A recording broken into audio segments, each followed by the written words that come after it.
오늘 하나님께서 우리에게 주시는 말씀 요한복음 11장 33절로 39절의 말씀입니다. 이제 하나님의 말씀을 받들어 봉독합니다. 예수께서 그가 우는 것과 또 함께 온 유대인들이 우는 것을 보시고 심령의 비통이 여기시고 불쌍히 여기사 이르시되 그를 어디 두었느냐 이르되 주여 와서 보옵소서 하니 예수께서 눈물을 흘리시더라. 이에 유대인들이 말하되 보라 그를 얼마나 사랑하셨는가 하며 그중 어떤 이는 말하되 맹인의 눈을 뜨게 한 이 사람이 그 사람은 죽지 않게 할 수 없었더냐 하더라. 이에 예수께서 다시 속으로 비통히 여기시며 무덤에 가시니 무덤이 굴이라 돌로 막았거늘 예수께서 이르시되 돌을 옮겨 놓으라 하시니 그 죽은 자와 누이 마르다가 이르되 주여 죽은 지가 나흘이 되었음에 벌써 냄새가 나나이다. 아멘. 오늘은 비통히 여기시는 예수님이라는 제목으로 하나님의 말씀을 전하도록 하겠습니다. 오늘 본문에 비통이라는 단어 또 통분이라는 단어가 등장하고 있습니다. 또는 우셨다라는 단어가 나오는데 33절과 38절에 나오는 비통이라는 단어가 두 번 나오는데 이 비통은 기존의 개역성경에서는 통분이라는 단어로도 사용되고 있습니다. 두 가지로 본문을 나누어 정돈합니다. 첫 번째, 불쌍히 여기시는 예수님. 불쌍히 여기시는 예수님. 두 번째, 통분이 비통히 여기시는 예수님. 첫 번째는 불쌍히 여기시는 예수님. 두 번째는 비통히 여기시는 예수님. 본문 말씀 33절에는 비통히 여기시고 불쌍히 여기사, 비통과 불쌍함이 같이 나옵니다. 예수께서 그가 우는 것과 또 함께 온 유대인들이 우는 것을 보시고 심령에 비통히 여기시고 불쌍히 여기사. 우리는 오늘 불쌍히 여긴다는 표현과 비통히 여긴다라는 단어를 중심으로 상고하려고 합니다. 먼저 생각하는 것은 불쌍히 여기시는 예수님. 불쌍이라는 단어는 헬라어로 타라소라는 단어입니다. 타라소. 마음이 움직이다. 마음이 동요하다. 마음의 갈피를 잡지 못하다. 마음이 이끌리다. 요동치다. 이것이 불쌍하다라는 표현입니다. 불쌍히 여기셨다라고 표현되고 있습니다. 여기서 불쌍이라는 단어는 누구에 대한 그 애잔함이 담겨 있는가 하면 그야말로 나사로에 대한 인간의 개인적인 죽음에 대하여 불쌍히 여기신 것입니다. 하나님은 우리 인간의 삶에 관심이 많으시고 인간이 행복하기를 원하지만 인간은 생로병사의 여러 가지 요인으로 말미암아 주어진 삶을 뜻대로 풍성하게 살지 못하고 삶이 중간에 훼손되거나 단절되는 경우 이른바 질병이나 사망이 오는 경우도 있습니다. 이렇게 주어진 인생조차 원활하게 원만하게 충만하게 살지 못하고 너무 버거워하는 삶의 모습을 볼 때 그런 인간의 실존과 인간의 삶의 정황들을 들여다보시고 관심 가지신 하나님의 입장에서 인간은 불쌍한 존재입니다. 그러나 동시에 불쌍히 여김을 받는 것 자체는 하나님과 만날 수 있는 연결의 통로와 연결의 접촉점과 계기가 될 수 있기 때문에 불쌍히 여김을 받는 것은 나쁜 일이 아닙니다. 로마서 9장에서는 우리 하나님은 불쌍히 여길 자를 불쌍히 여기시고 긍휼히 여길 자를 긍휼히 여기신다라고 말씀하고 있습니다. 하나님께 불쌍히 여김을 받는 것, 이것은 나쁜 일이 아닙니다. 하나님은 인간을 측은하게, 불쌍하게, 그리고 자기의 뜻대로 원활하게, 원만하게 인생을 풀어가지 못하는 인간의 한계를 보면서 불쌍히 여기십니다. 우리 하나님께서도 인간이 불행을 당하는 것을 원치 아니하시고 질병으로 말미암아 고통받는 것도 원치 않으십니다. 또 사고로 말미암아 우리 인간이 고통당하는 것도 역시 원치 않으십니다. 로마서 9장 15절에 성경에 이렇게 기록을 합니다. 모세에게 이르시되 내가 긍휼히 여길 자를 긍휼히 여기고 불쌍히 여길 자를 불쌍히 여기리라 하셨으니 그런즉 원하는 자로 말미암음도 아니요 다른 박질하는 자로 말미암음도 아니요 오직 긍휼히 여기시는 하나님으로 말미암음이니라. 긍휼이라는 단어도 나오고 있는데 긍휼, 이것은 불쌍히 여기다를 한문으로 긍휼이라고 표현한 것입니다.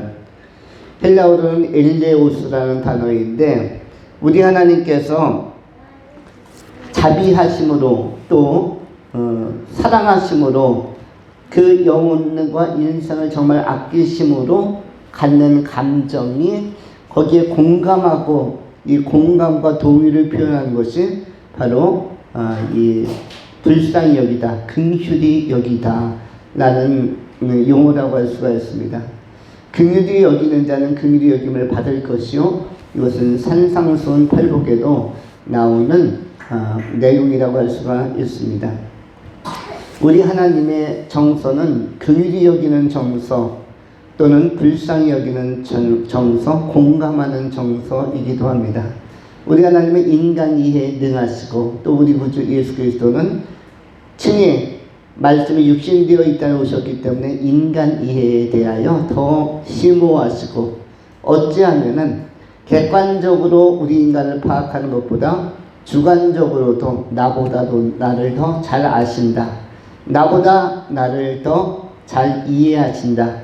나보다 나의 미래에 대해서도 더 선명하게 아시는 분이 긍휼히 여기시는 하나님이라고 할 수가 있습니다.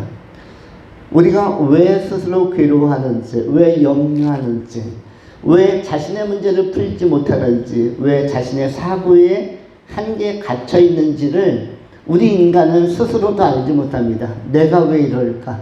내가 왜 그런 선택을 할까? 내가 왜 그런 감정을 갖고 있을까? 인간은 자기가 자기이면서 자기의 내면 세계에 대하여 자기의 감정에 대해서도 바르게 주관하지 못하는 것을 우리 하나님은 이해하시고 우리 주님은 공감하시고 긍휼히 여기시고 계시다는 것입니다. 우리의 몸 하나, 주님께서 우리의 몸 하나 주셨는데 이 몸 하나를 잘 관리하기 어려운 내 존재의 한계를 보게 되어집니다. 내 안에 금방 잡힐 것 같은 나의 질병조차도 나는 다 들여다보고 파악하고 있는 것 같으면서도 손을 못 대는 경우도 굉장히 많습니다. 내가 나에 대하여 손을 대지 못하고 접근하지 못하는, 또는 나의 마음에 대하여 나의 감정에 대하여 접근하지 못하는, 내가 나로 된, 내가 내 안에 있는 것조차 컨트롤하지 못하는 경우도 굉장히 많이 있는 것입니다.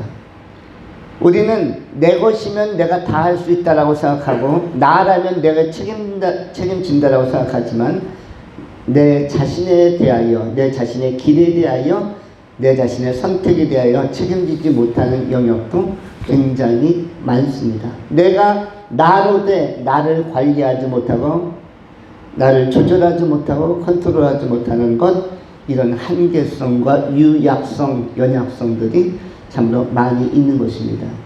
우리 하나님 보시기에는 우리는 대단히 불쌍한 존재요, 긍휼히 여길 만한 존재입니다.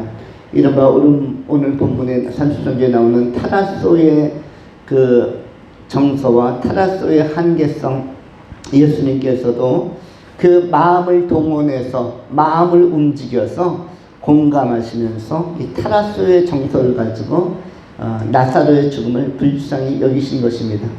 죽음 앞에서, 질병 앞에서 꼼짝하지 못하는 인간의 한계를 보고 있는 것입니다. 어떻게 하나님의 형상과 모양으로 잘 만들어진 인간이 질병 하나에 꼼짝하지 못하고 저 젊은 나이에 생명이 떠나고 영혼이 떠나는가? 어떻게 주어진 인생 100년도 살지 못하고 사람이 70년, 80년은 산다고 하였는데 강건하면 70, 80을 살고 또 더 강건하면 90까지 산다고 하였는데 어떻게 이 젊은 나이에 이 나사로가 저렇게 절명하는가? 어떻게 질병에게 지배당하고 고통과 아픔에 압도당해서 이렇게 사망의 상태에 이르는가라는 이런 공감, 주님의 그 인성이 잘 드러난 공감, 그리고 마음의 그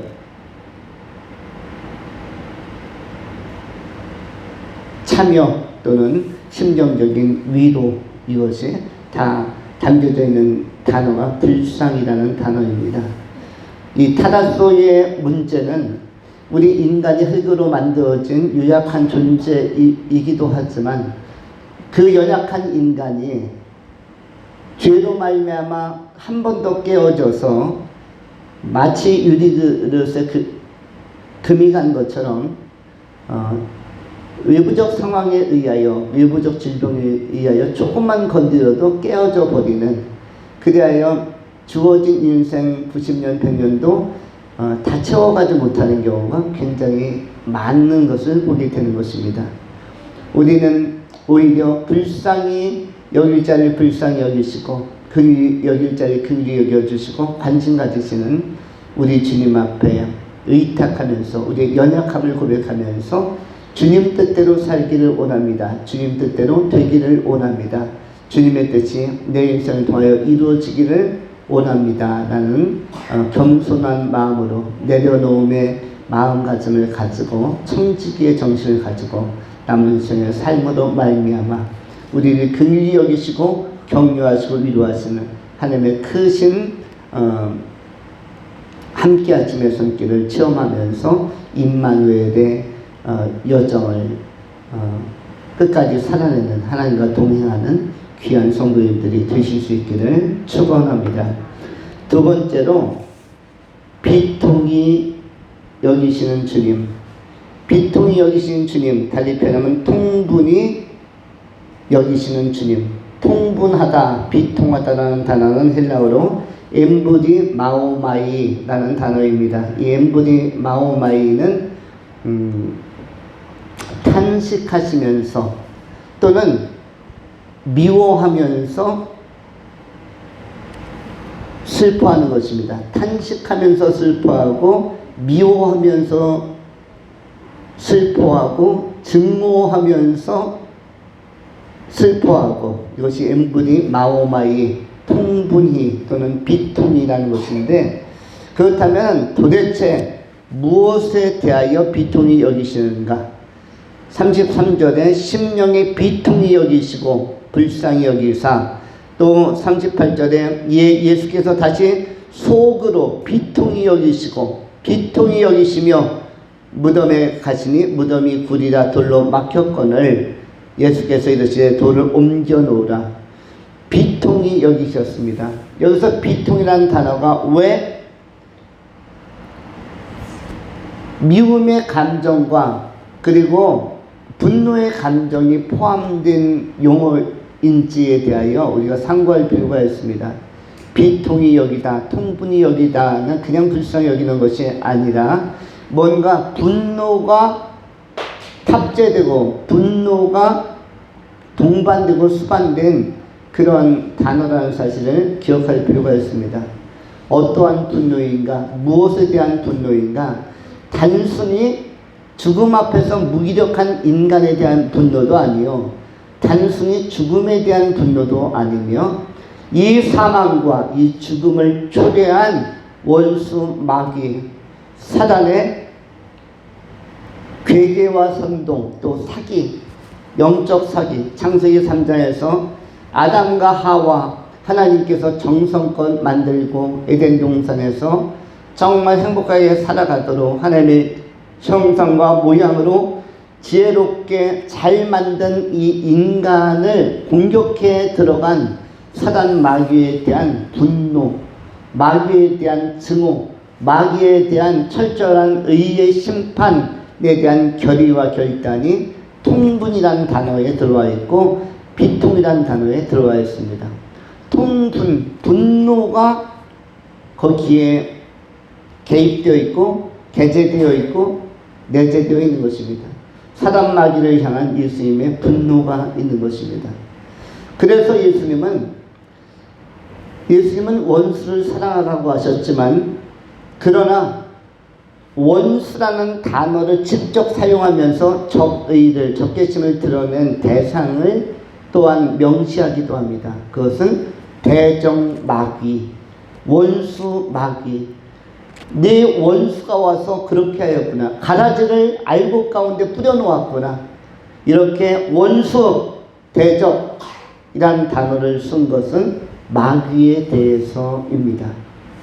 사람이 마귀가 아니라 사람을 점령해 들어가는 마귀의 괴계, 사람을 장악해 들어가서 악하게 변질시켜가는 사단의 괴계와 음모, 이런 것들에 대하여 그 배후에 있는 사단, 마귀에 대하여 우리 주님께서는 굉장히 질타하고 분노하는 것입니다. 그리하여 우리 주님께서는 강림하실 때에 원수 마귀를 잡아서 1000년 동안 옥에다가, 지옥에다, 하데스 게헨나에다가 집어넣습니다. 그리고 1000년 동안 입구를 닫아놓고 다시는 나오지 못하도록 의의 심판을 하시고 또 의의 통치를 행하십니다. 그것을 요한계시록에서는 천년 왕국이다 라고도 표현을 합니다. 적그리스도 사단 마귀를 결박해서 잡아서 영원한 불못으로 옥에 던져버리시는 예수님의 결단, 예수님이 이러한 때는 굉장히 전사처럼, 아주 의로운 파이터처럼, 히어로처럼, 영웅처럼 이렇게 싸움에 날랜 용사로 등장하기도 합니다. 예수님께서 강한 검과 능력으로 철장의 권세를 가지고 다스리고 통치한다는 말은, 또 음부의 권세를 깨부수고 이 악을 도말한다는 표현은 뭔가 강한 분노를 가지고 계신 것입니다. 누구에 대하여? 사단 마귀에 대하여.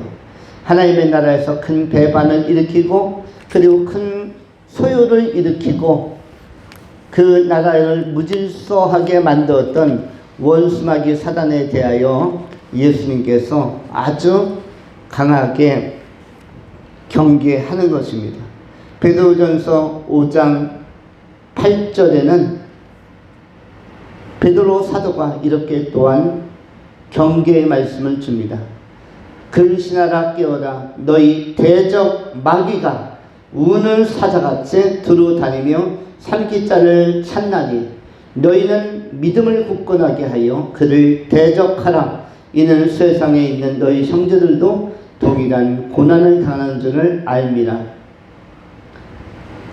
근신하라 깨어라, 너희 대적마귀가 우는 사자같이 두루다니며 삼킬 자를 찾으니 너희는 믿음을 굳건하게 하여 그를 대적하라. 대적이란 단어를 쓰고 있습니다.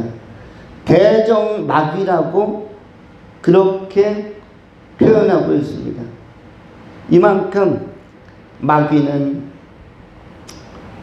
우리가 분노해도 좋을 만한 대상이요, 예수님은 이 사단 마귀로 말미암아 이런 하나님의 나라에서의 무질서가 발생하고 또 지상적으로는 인간의 죽음이라는 것이 초래되었고 영적 사망이라는 것이 발생한 것을 보면서 아주 강렬하게 이 마귀 사단의 세력을 무찌를 것, 또 소멸시킬 것에 대하여 그 그 의지를 표명하고 있는 것입니다. 요한계시록 12장에도 7절부터 성경이 이렇게 기록을 합니다.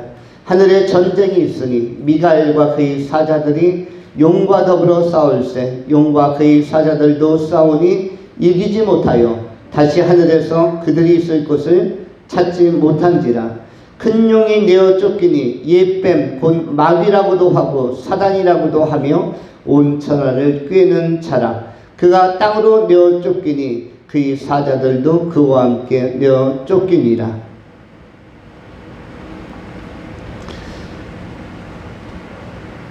요한계시록 7장 하늘에 전쟁이 있었다. 큰 싸움이 있었다라고 이야기합니다. 전쟁의 싸움과 성격이 조금 다른 것은 규모가 크고 무기를 동원하는 것을 전쟁이라고 합니다. 이웃 간에 그냥 말다툼하는 것 이런 것은 전쟁이라고 하지 않습니다. 나 이웃과 전쟁을 벌였어 라고 이야기하지 않는데 조직폭력배들끼리는 전쟁을 합니다. 말싸움 하지 않고 그냥 주먹 한두 번 서로 교환하는 게 아니라 무기를 쓰고 흉기를 쓰고 칼을 쓰고 총을 쓰기 때문에 전쟁이라고 표현하는 것이죠. 영적 전쟁도 마찬가지입니다. 수많은 무기가 동원된 것입니다. 사단 마귀는 인간을 속이기 위하여 하나님을 대적하기 위하여 그의 사기적 본능, 사술적 본능과 교만과 그들이 쓸 수 있는 모든 그 왜곡시키는 도구들을 다 동원시켜서 인간을 포로로 삼고 인간을 지배하며 지옥으로 밀어넣으려고 하는 것이며 또한 우리 주님께서는 그 마귀를 주님의 권능과 능력과 기이한 말씀과 성령의 검을 가지고 치면서 또한 마귀를 사로잡고자 하시는 것이죠. 영적 전쟁에서 우리는 말씀과 기도로 이 무기를 사용하면서 또한 대적 마귀와 우리는 강하게 전투 가운데 있는 것입니다. 신앙생활 믿음의 선한 싸움, 믿음이 왜 싸움이어야 합니까? 믿음의 선한 싸움 이런 것들은 전부 다 그 대적 마귀와의 팽팽한 긴장 관계 속에서 우리가 전투력을 키워야 함을 알려주는 것입니다. 또 고린도서를 통해서 바울이 권면한 편지에 의하면 우리는 그리스도의 군사다라고 너희는 그리스도의 군사다라고 표현하고 있습니다. 군사로서 군인으로서 영적 군대로서 전투력을 충분히 갖춘 용사로서 대장 되신 예수 그리스도를 힘입어 싸울 것을 요청하고 촉구하고 있는 것입니다.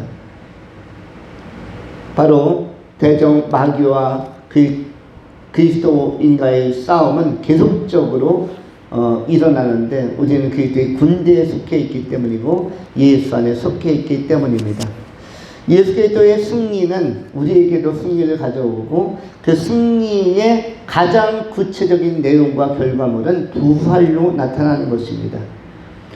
나사로가 부활하듯이 이것은 사단 마귀가 인간에게 죽음을 줌으로써 그들이 승리인 것처럼 승리를 도취하려고 하는 승리에 대한 이 아주 황홀한 그리고 뿌듯한 자랑스러움을 사단 마귀가 선언하려고 할 때 우리 주님께서는 그 죽음에서 사망으로부터 부활로 사망으로부터 다시 살림으로 말미암아 우리 주님께서 사단 마귀의 그 가짜 승리를 밟으시고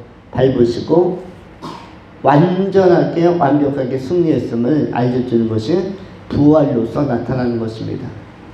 우리 성도들의 부활 또한 마찬가지입니다. 예수 그리스도의 부활을 덧입어서 성도들이 부활하게 되어질 때 이때 우리 주님의 그 놀라운 승리의 역사는 다시 한번 우리 자신을 통해서도 체험되어지고 그리고 경험되어질 수 있는 것입니다. 우리 주님께서는 우주적 강림의 때에 모든 믿는 자들을 다 살리시고 주의 영광의 나라에 들어가시도록 그렇게 초청하시는 것입니다. 우리가 진리를 따라서 의의 하나님을 더욱더 사랑하고 데살로니가후서 2장 16절에 표현되어진 것처럼 우리 주 예수 그리스도와 우리를 사랑하시고 영원한 위로와 좋은 소망을 은혜로 주신 하나님 우리 아버지께서 너희의 마음을 위로하시고 모든 선한 일과 말에 굳건하게 하시길 원하노라. 우리 주님께서 우리를 복음으로 부르시고 또 우리를 영광 가운데 부르셔서 예수 그리스도의 나라에 들어가게 하시려고 초청하고 있는 것입니다. 우리가 택함 받은 자로서 언제나 진리 안에 거룩하고 더 온전하여져서 승리하신 그리스도 대장 되신 예수 그리스도와 함께 나아감으로 말미암아 사단 마귀의 괴계를 파하고 원수 마귀 사단을 우리도 그리스도 예수 안에서 물리치고 영광의 나라에서 기업을 얻고 영생에 참여하는 아름다운 성도님들이 다 되어야 할 것입니다. 데살로니가를 통해서 주님께서 한 번 더 권면합니다. 주께서 사랑하는 형제들아, 우리가 항상 너희에 관하여 마땅히 하나님께 감사할 것은 하나님이 처음부터 너희를 택하사 성령에 거룩하게 하심과 진리를 믿음으로 구원을 받게 하심이니 이를 위하여 우리의 복음으로 너희를 부르사 우리 주 예수 그리스도의 영광을 얻게 하려 하심이니라. 우리 주님의 은혜 안에서 사단 마귀를 징벌하시고 불법한 자를 파하신 예수 안에서 우리가 영원히 승리하는 그런 귀한 믿음의 종들이 되어야 할 것입니다.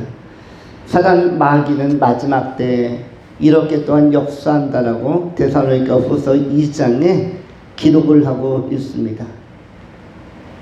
그때 불법한 자가 나타나리니 주 예수께서 그 입의 기운으로 그를 죽이시고 강림하여 나타나심으로 패하시리라. 악한 자의 나타남은 사단의 활동을 따라 모든 능력과 표적과 거짓 기적과 불의의 모든 속임으로 멸망하는 자들에게 있으리니 이는 그들이 진리의 사랑을 받지 아니하여 구원함을 받지 못함이라. 이러므로 하나님이 미혹의 역사를 그들에게 보내사 거짓 것을 믿게 하시면 진리를 믿지 않고 불의를 좋아하게 하는 모든 자들로 하여금 심판을 받게 하려 하십니다. 마지막 때 하나님은 믿는 자에게는 구원의 기회를 주시지만 끝까지 믿지 않고 마귀 사단에게 속아서 주님을 영접하지 않는 자들에게는 심판을 받는 이런 그 형벌로 역사하신다라고 말씀하고 있습니다. 한번 죽는 것은 정한 이치이지만 그 이후에는 심판이 있다는 사실을 꼭 기억하면서 우리는 승리하신 예수, 대장 되신 예수 따라서 원수 마귀 사단과 끝까지 싸워 이기며 원수의 모든 괴계를 파하는 능력 있는 그리스도의 용사로 끝까지 세상의 마지막 날까지 힘써 싸우며 주님의 영광의 나라에 다 들어가는 복된 삶을 살아가실 수 있기를 축원합니다. 기도합니다. 거룩하신 하나님 감사합니다. 사랑의 하나님께서 우리를 격려하시고 위로하사 또 힘주셔서 좋은 믿음 가지고 은혜 안에서 산 소망을 가지고 귀한 성령의 열매를 맺으며 승리에 갈 수 있도록 성령께서 인도하여 주시옵소서. 영광 받으시기 합당하신 우리 구주 예수 그리스도 이름으로 축복하며 감사하며 기도하옵나이다. 아멘.